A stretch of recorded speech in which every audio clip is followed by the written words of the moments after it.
Welcome to Own Your Image with Dr. Fungai Mtisi, where we discuss issues that happen in our societies. Of course, the mission is to transform individuals to become better people in terms of culture change, reputation management, and any other positive benefit that we can derive from these discussions.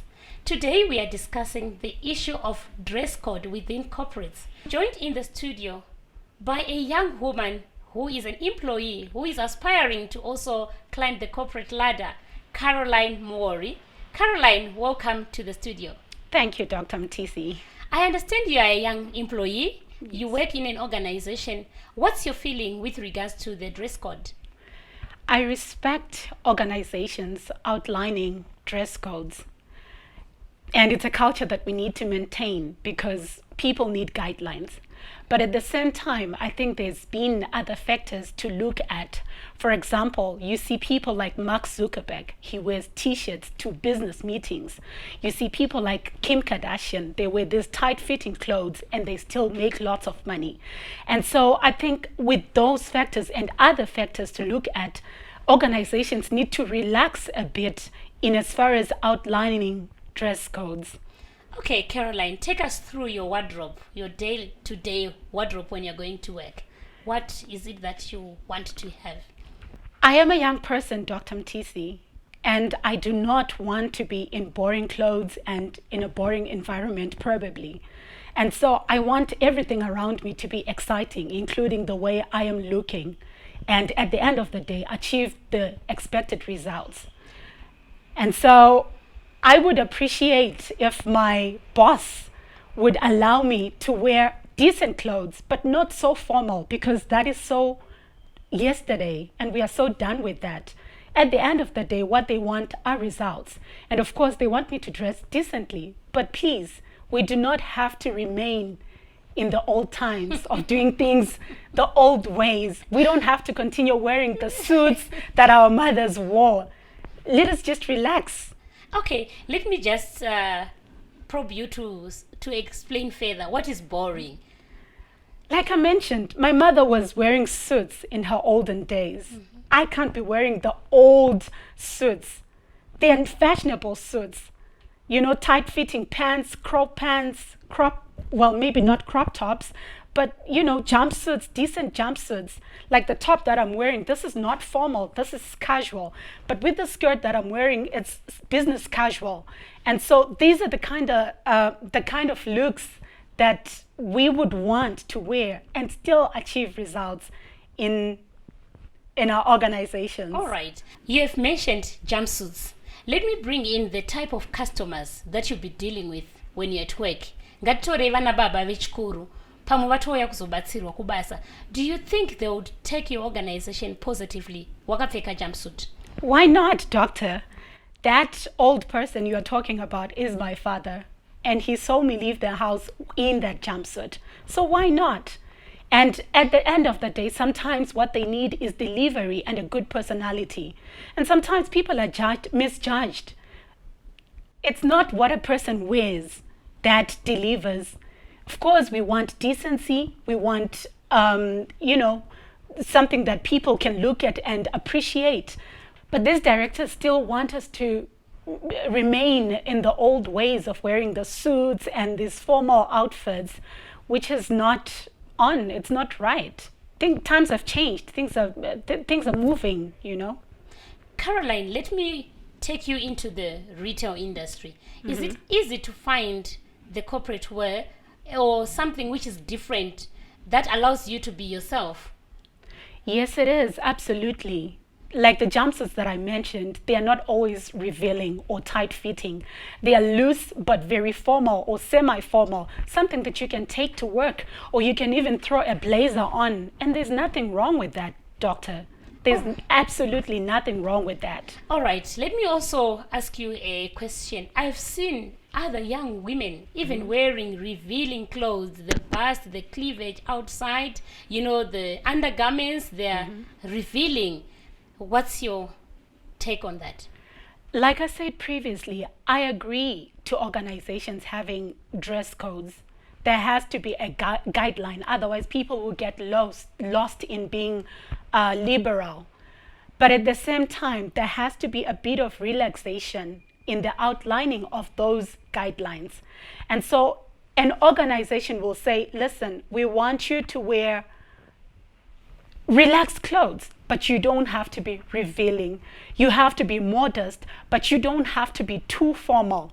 And that is what we are saying. Let's just be relaxed. Okay.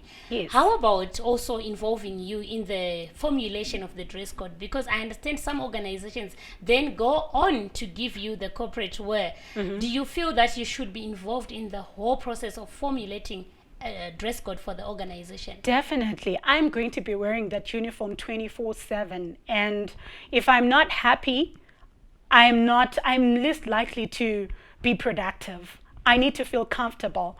I need to wear something that I like. Of course, I keep repeating something that is modest, but it's something that I have to be comfortable in, something that I love, something that is fashionable. We love fashion, and we can't be limited to having fashionable items on weekends only. We want to look good even at work.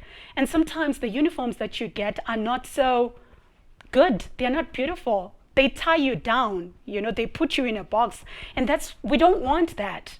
Okay, let's take religion into this. There are some religions who encourage women to actually cover their heads. And let's just go to the organization. What's your take? I think that is, in as far as religion, that is misquote of scripture. And times have changed. It's not religion, it's Christianity. It's a relationship with God, and that has nothing to do with what you wear, but in context to modesty. People have to be modest, but people have to be relaxed. Thank you very much, Caroline, for coming. There you have it, young people complaining that they feel confined to a set of dress code. Join me after the break.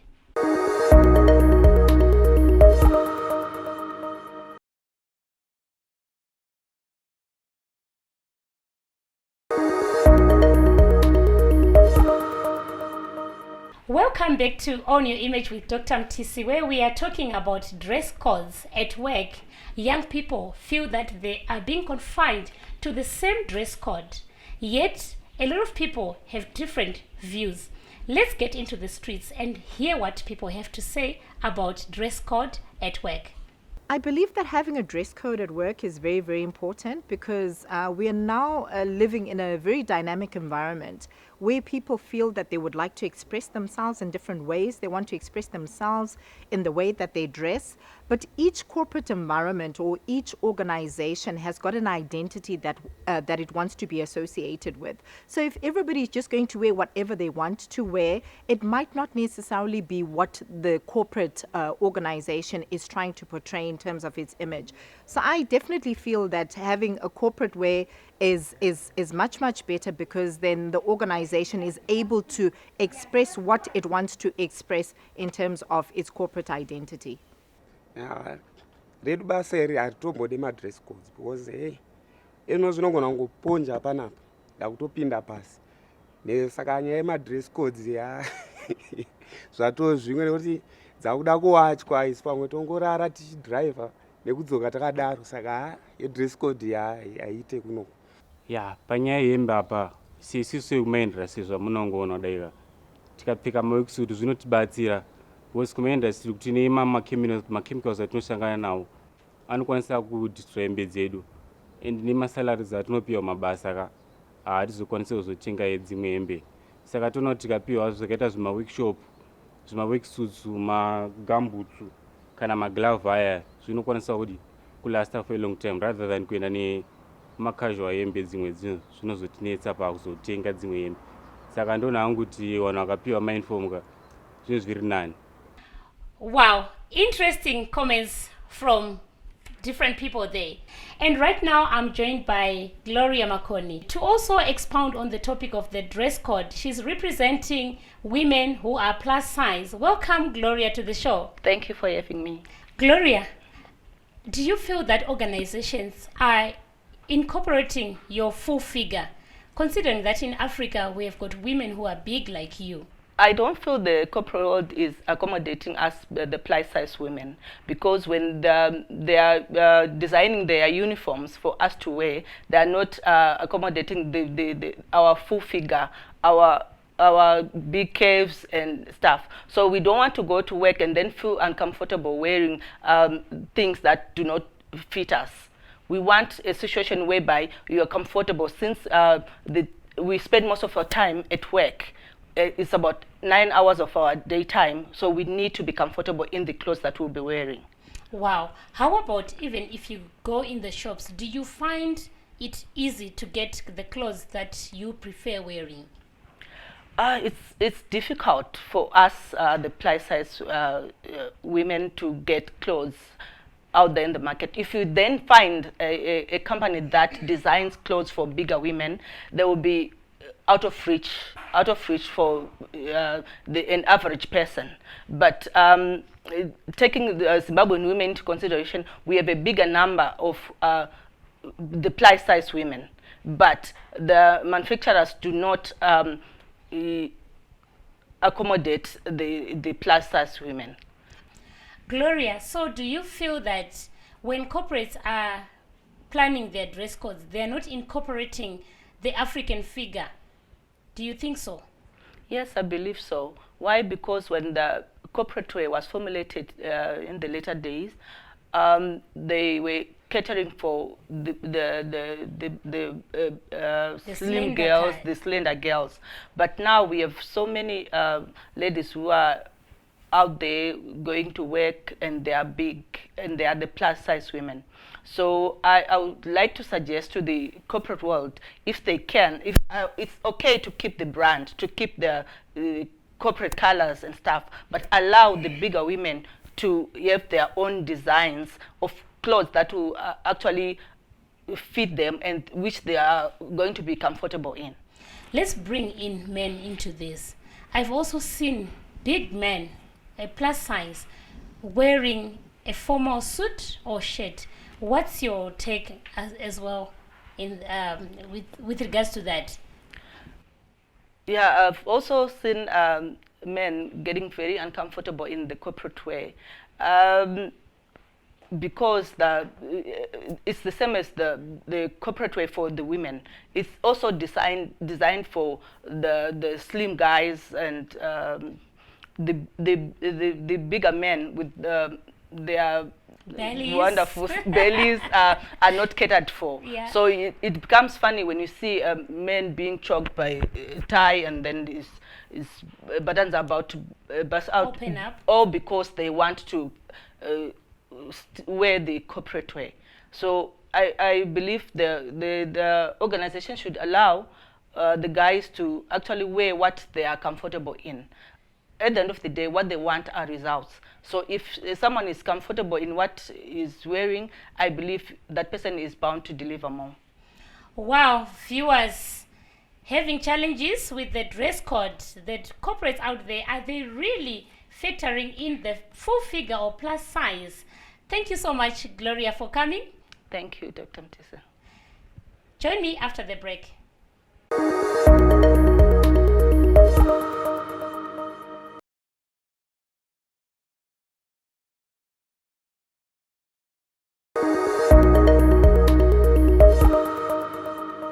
Welcome back to On Your Image with Dr. Fungai Mtisi, where we are discussing the issue of dress codes within organizations. And now I'm joined in the studio by Shuvai Mahachi, who is a director. And welcome, Shuvai. Thank you, Dr. Mtisi.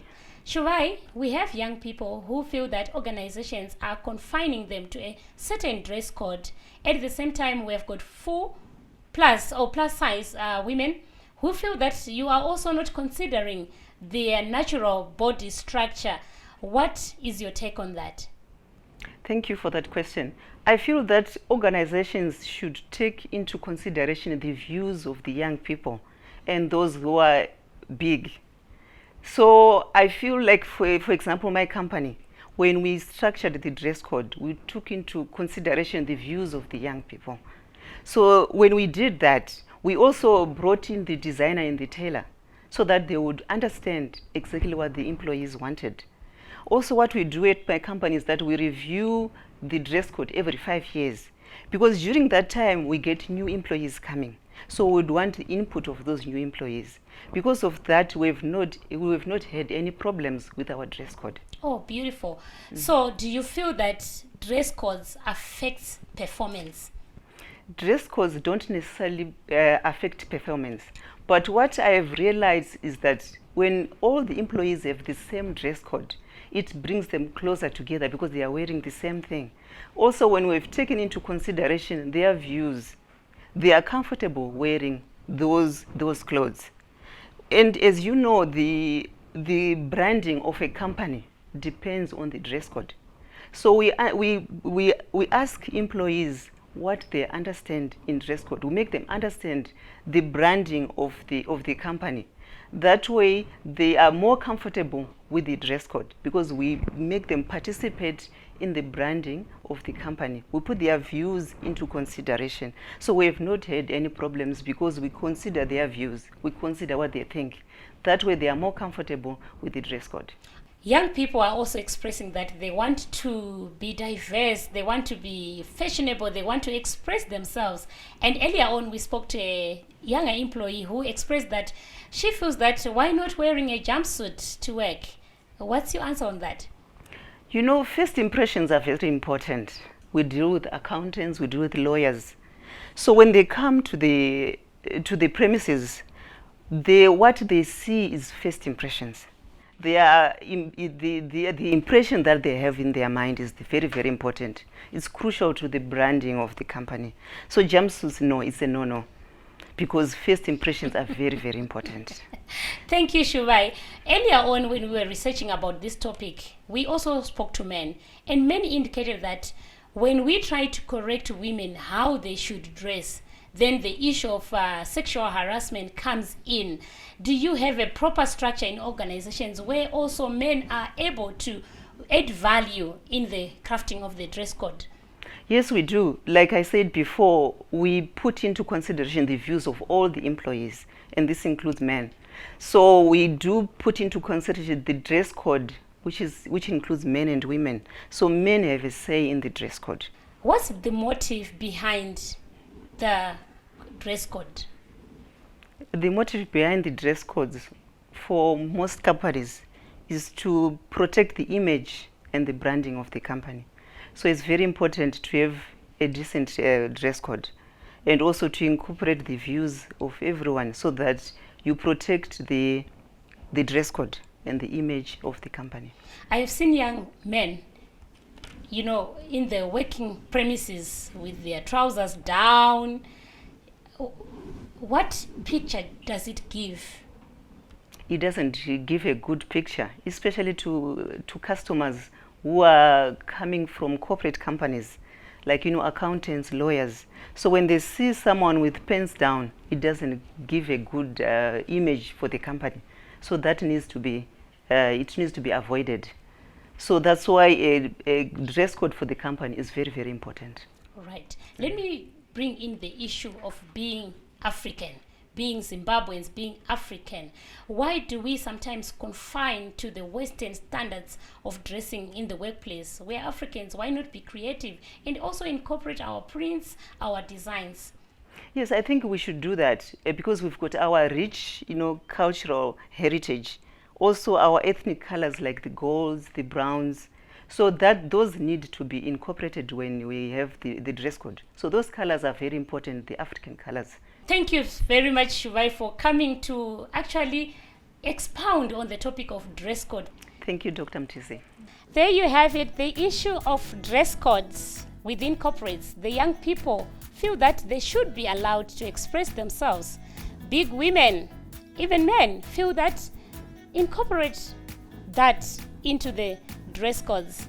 Fellow viewers, continue to follow us on our social media accounts. We'd like to hear what you think with regards to the topics that we discuss here at Own Your Image with Dr. Fungai Mtisi.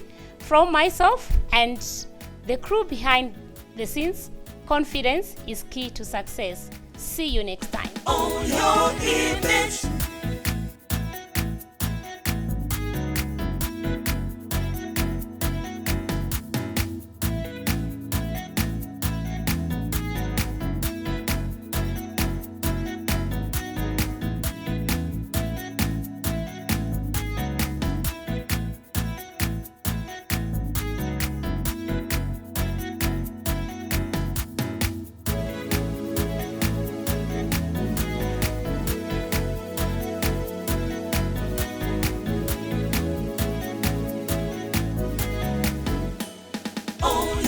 image.